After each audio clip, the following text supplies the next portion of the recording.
Hello friends, welcome to our YouTube channel.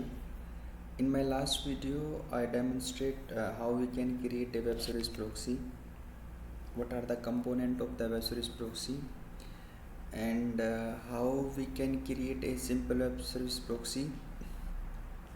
And I wrote a small XSLT and I showed you how we can write a simple welcome message. Today I'll tell you how we'll create an XSLT in which we'll try to capture our request message, and I'll tell you what are the different kind of variables available in data power and how we'll use those variable during our XSLT. Means whenever we'll write our XSLT, how we'll use those variables. So let's move to our today's lab. So let's go to web service proxy first. Okay, and here we have our currency converter WSP.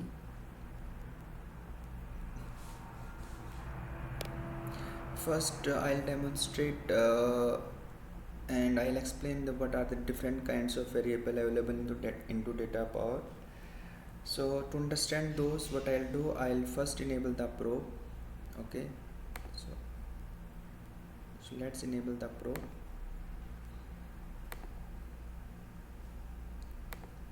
By enabling the probe, you can traverse your message step by step. In my next videos, I'll show you how we can debug a message. So for the time being, as you want to understand the different kind of variables, I enable the probe for that purpose only. And we have yesterday labs WSDL file which is imported in our SOAP UI. So let me initiate one request. Okay, so what we'll do, we'll go to here, we'll refresh it, and we can see that we have request message here and the response message as well. Okay, so to check the variables, what we'll do, here we can see the first tab is here. If we'll go to first magnifying glass, here we can see that we can see the message. Okay, as we kept the content of the context is the input. Okay, so here we can see the input, the request message, whatever value we enter, we put in the SOAP, we can see all the values here. Here are the default header. Okay, we can see what is the encoding, what is the content type, we can see the content type here, what is SOAP action, what is the content length. Okay, what is the host, it will show the IP of the data power along with the port, and the user agent and the client IP, the IP of the machine from where the request is initiated, and the transaction one global transaction ID. Okay, after that we have XSLT. Okay, with headers. After that, attachment. If we have an attachment to a message, then we can see the attachment and the content of the attachment. Okay, after that we have local variable. If we have some local variable, we can see the local variable here, and after that the context variable. The variables which you will define in XSLT or in a gateway script, and you want to use, means that in the complete flow. As of now we have only one XSLT. In further use cases, we may have multiple XSLT and the gateway script in one flow only.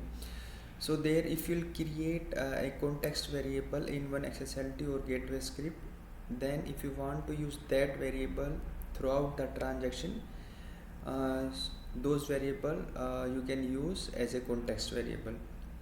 After that, global variable are the variables, though those variable are available through in the multiple domains. Means whenever you'll integrate your API connect with your data power. At the time whenever you'll go to this tab, you'll able to see the multiple global variable which are available into your API connect domain. So global variables are those variable which are available in your in the multiple domains.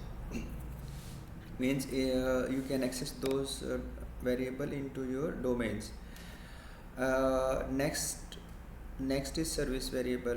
Service variable are some predefined variable which we can use to debug our message, and if you want to use those variable to logs our message or some other values. For example, if you want to capture the error code, okay, if you want to capture the error code, you can use this variable. Or if you want to use the error message, you can use this variable. During our error logging, I'll use some more variables here and I'll show you how we can use them. Okay, for example, if you want to check what is the routing URL, okay, here we can see the routing URL is means this is the IP port and the URI of the destination system with which we are communicating. Okay, so here I'll show some more variables here. Like that, we can see what is the service URL in. URL in means this is the URL on which we are connecting to data power. Okay, this URL in, and URL out is the URL where we are connecting to the destination system. Okay, and as very initially we saw the what is the transaction ID here, so we can see the transaction ID here. We can check what is the protocol method, means it's a post method or get method, you can find out here. Many times we required so we need to capture the method type as well, so here we can see what is the method type. Okay, and other things are like here we can see what is the name of the visitor. Okay, what is the content type, we can see here. And if you want to see the operation, okay, what is the name of the operation, so we'll just write here. I'll use those variables. So here we can see the operation, what is the operation name. Okay, we can see the convert real time value, and okay, here we can see the WSM operation name. Okay, so we can see here, and other more values, this is okay. So here we can see the request size 946. Okay, the same values we saw in the header values. In my next video I'll show you how we can add multiple headers in our request message. So so these are all the variables, like local variable available locally, that XSLT. Context variable, we can, if we want to create the variable that will available throughout the transaction, so we'll create context variable. I'll show you how we can create those variable in my next videos. Global variable, the variable which are available throughout the domain, or we can say that the variable which are available in the multiple domains. Service variable, these are the variable that are defined by the data power, and we can use those variable to log some message or to debug our messages, or during the request or response of our messages, we can use those variable and we can log those values, and we can get and set of those variable. If for example there is a routing variable, okay, and we want to set the routing variable, routing URLs, then we can set those variables as well. Okay, like if you want to check what is the SSL profile, here as of now we don't using an SSL profile, so we can get the value of SSL profile and we can set that value of SSL profile. So service variable, in the service variable you can get those variable as well as you can set the values of those variables. Okay, so now I'll show you a small XSLT. Okay, The small XSLT will try to capture our request message. So prior to upload that XSLT, I want to show you what are the coding we are using for this. Means, as I showed you yesterday, first we need to define some prefix. Okay, so first we'll define the prefix of the XSLT which we'll use during this XSLT. Actually, yesterday I tried to copy this XSLT into description, but YouTube is not allowing to copy this XSLT into description. The guys, if you want to copy of that XSLT, you can send me a mail, or you can mention in the comment and mention your email ID. I'll send you that email ID. I'll try to find out other way that how I can share this XSLT for all, but for the time being, you can send me a mail. I'll share the copy of this XSLT file with you. Okay, after defining the prefix, we need to mention the output. In the output, we are omitting the XML declaration as yes. Okay, so means if there is any XML tag like XML version 1.0, and if you want to omit such kind of tags, you need to mention that omit XML declaration. Then the next tab is our XSL template match. It will start to traverse your message from the root. Okay, after that I am creating a param. Okay, and the param name is operation. Okay, and to get the value of this operation, I am using the service variable. Okay, and to call that service variable, we need to mention the DP variable. Okay, yesterday I showed you that if you want to use any if you want to call any operation or any functionality of the data power, we need to define the prefix of the data power as the DP, and we can call the extension of the data powers. Like here, if you want to call the variables, we'll use the DP variable here. Okay, for example, if you want to mention the priority, then we'll call the DP colon priority. Okay, so to call this extension, we shall declare all this extension here. Okay, so as we are here now, DP variable, so to call that service variable, we'll call like that where then / service, as we can see that it's a service variable, and WSM and operation. Okay, as I showed you, we'll go back to our message here. Here we can see the service variable. Okay, in that we can see operation. Okay, operation, and we are calling WSM / operation. Okay, so this is our operation. Okay, this is our operation. This value to here, this is our operation.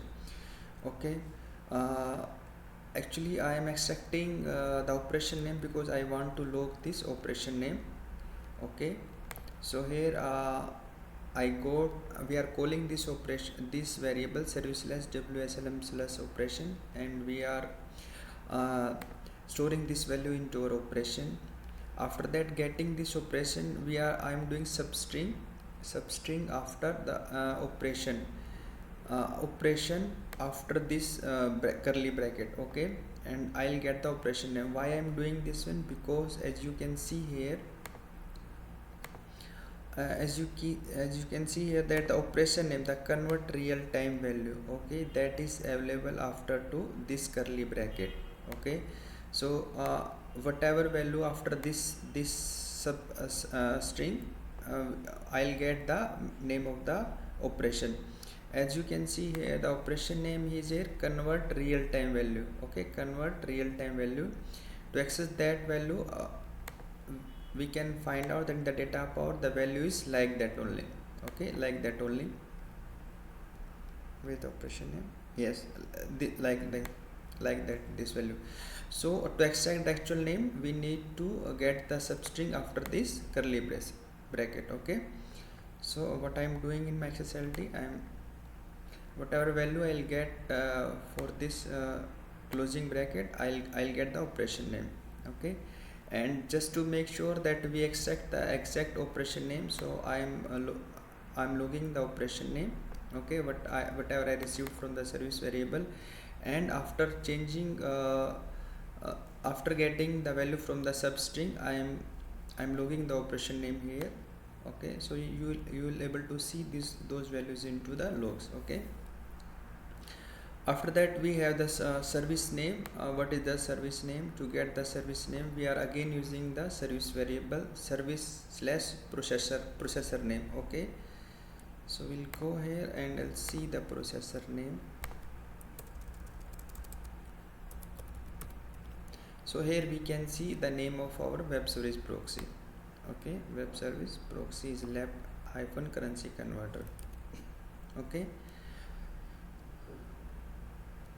Okay, so we got the service name. Now what we are doing, we are capturing our request message. This is our request message, and and then we are using SSL copy of select star, means whatever or we can say the whole message will be stored into our this request message variable, okay. And here message id, for the time being we are not using, and we don't have any MQ value. We can ignore this one, okay. If we want to capture the message id, we can capture the message id like that. As of now I don't have any context variable, so let me do one thing. Let me remove this one, okay, this one, okay. When we'll do the labs or queue manager, then we'll use those variable, or if we are using or setting any message id, then we'll use those variable. Timestamp, we are using timestamp here. We are not using the timestamp, okay, but we can mention the timestamp if you want, like that.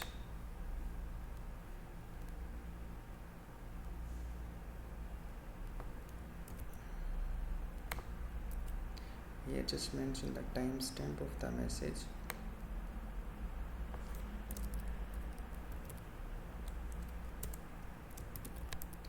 Okay, and we'll use this variable here, okay.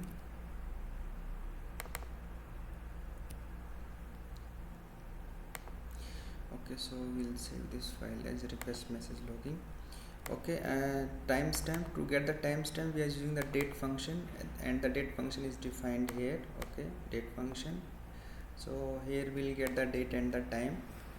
And then to log the message we are using XSL message, okay, XSL message. And the priority is error. When we set the log category as error, we will able to see those logs into our system logs. And here is the service name, like service name is this one.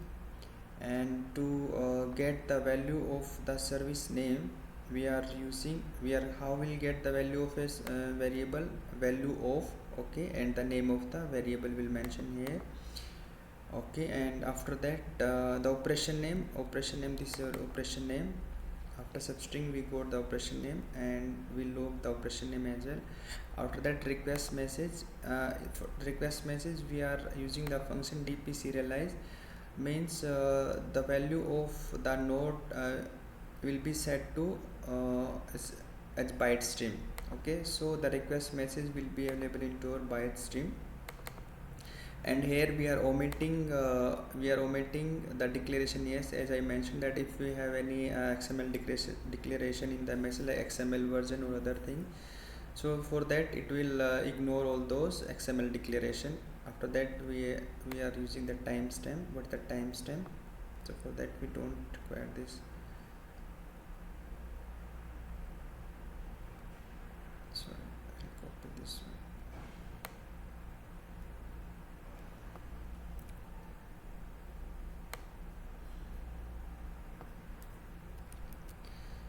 Okay, and here I'll mention the timestamp, okay.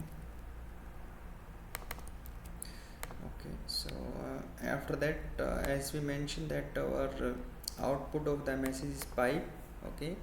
So we are copying the request message, and after that it will go to the destination system. I'll show here in the request, okay. Here we are applying that this XSLT. I'll change the XSLT file, and here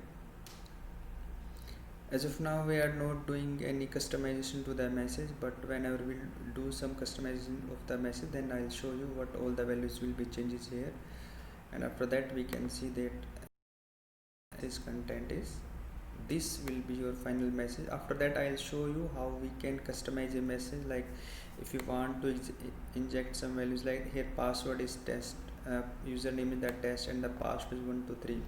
Okay, if you want to change those values and we have some configuration file from where we need to pick username and the password, we can update those values. I'll show in further videos. I'll explain you how we can change the value of the elements. Okay, so this would be our final message. Okay, now let me upload that XSLT in our flow. Okay, so we'll go to policy first, and the policy will proxy WSDL, and here we have defined our rules. Okay, so here is our XSLT.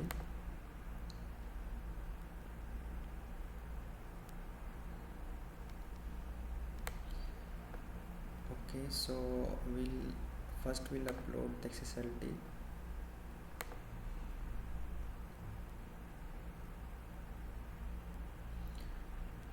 Okay, this is our request message login. Okay, upload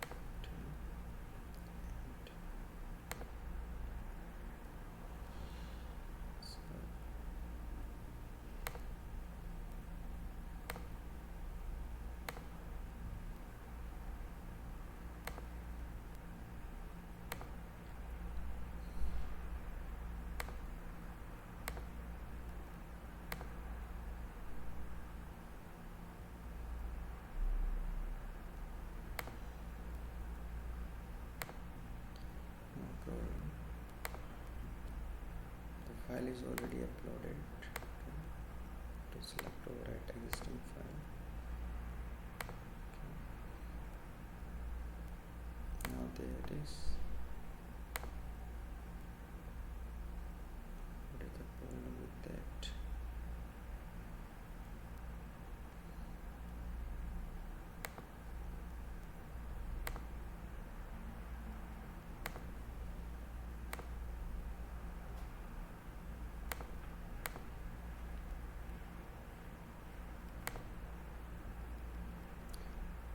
Seems we are unable to upload the file.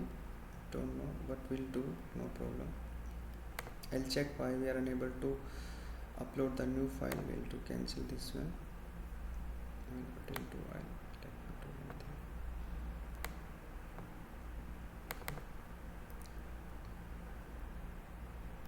We'll keep input as input, the local, local. Okay, let me upload.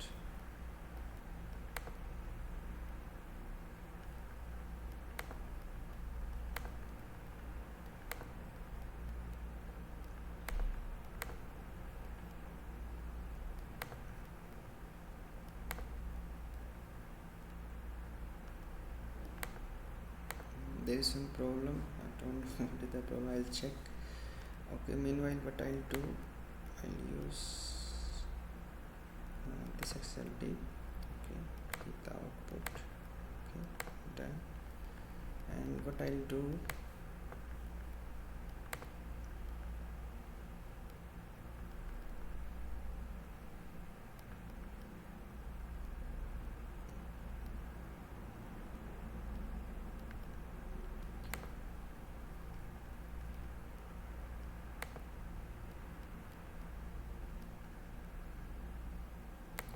we'll go to control panel, and I paste the content of the file into that file. Here we have local.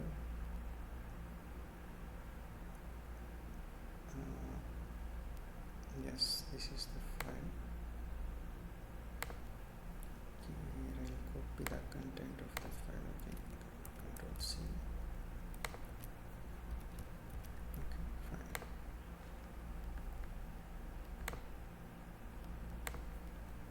To refresh now.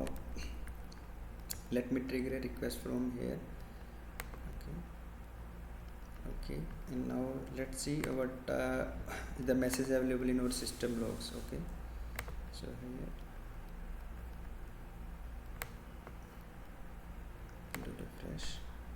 Okay, so now let's see what values are available. So here is the operation name. Okay, operation name equal to, as I showed you, that the operation name is like that, convert real time value. Okay, and here the API is convert real time, and the operation name is convert real time values. Okay, after that we logged. After that, let me do one thing. Let me copy this.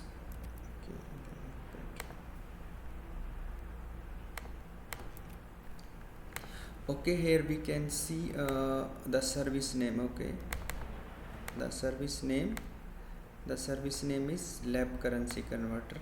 Okay, and the operation name is convert real time value. Okay, and the request message, this is our request message.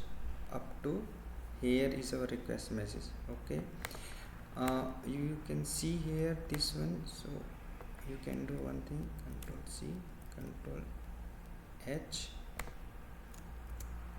Okay, okay, now you can see the exact request message. Okay, from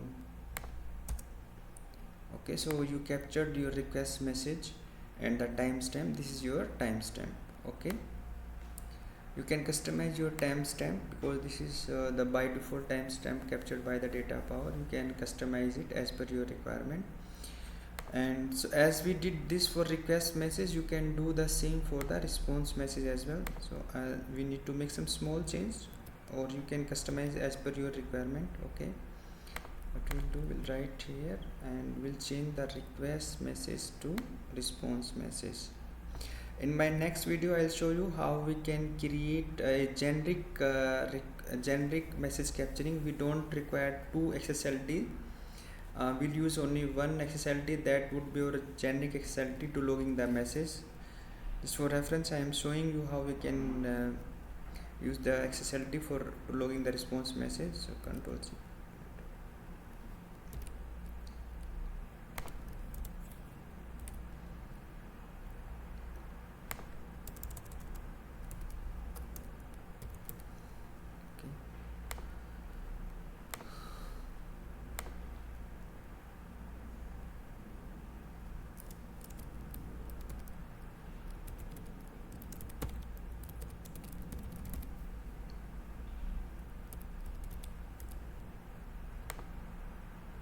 We have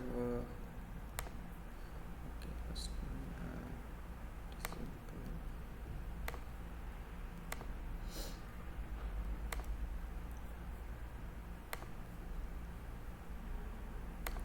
We'll go to our policy. Here we have lab currency converter.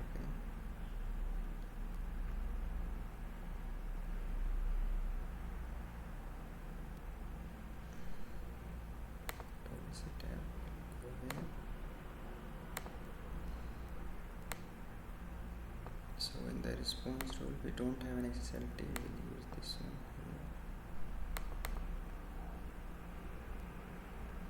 Okay, we'll keep the input as input, whatever we'll receive from the backend system. Okay, I'll upload.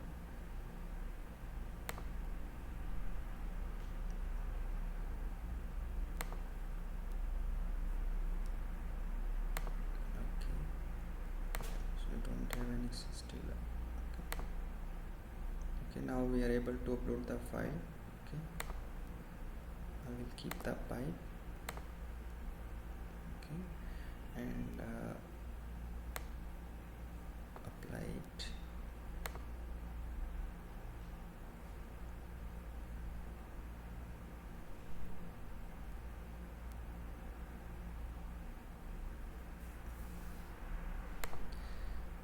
Okay,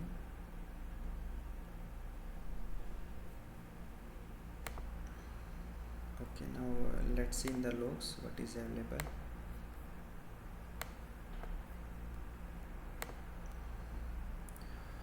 Okay, so this is